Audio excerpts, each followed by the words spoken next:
এসেছেন। আপনাদের সবাইকে বলি যে আপনারা স্বাস্থ্য সুন্দরভাবে আস্তে সুস্থ ফিরবেন।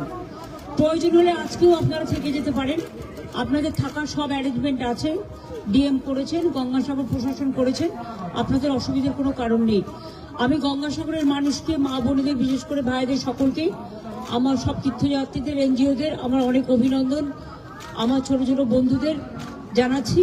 এবং গঙ্গাসাগর মেলায় অনেক অতিথি আপনাদের আসবে, আপনাদের বেচা কেনাও যেমন হবে তেমনি অতিথিরা যাতে প্রশংসা করে সেটা আপনাদের সকলকে লক্ষ্য রাখতে হবে, যাতে কারো কোনো ত্রুটি না হয়।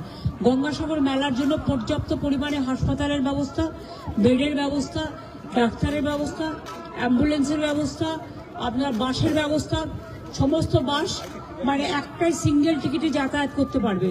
আর 5 লাখ টাকা করে সবার ইন্স্যুরেন্স করা আছে, যদি কেউ দুর্ঘটনা কবলে মারা যায় বা কিছু হয় সেজন্য আমরা পুরো মেলায় যারাই আসে এবং তীর্থযাত্রী সহ, লোকাল লোক সহ, সাংবাদিক সহ, সকলের, অফিসার সহ সকলের একটা ইন্স্যুরেন্স আমাদের করাই থাকে।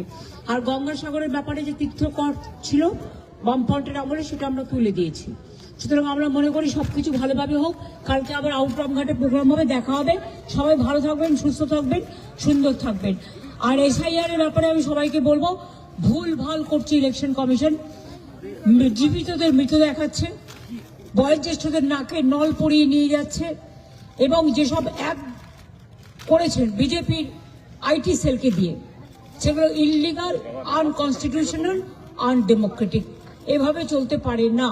আপনাদের বলবো আপনারাই ক্রস চেক করুন এবং আপনারা মানুষের পাশে দাঁড়ান।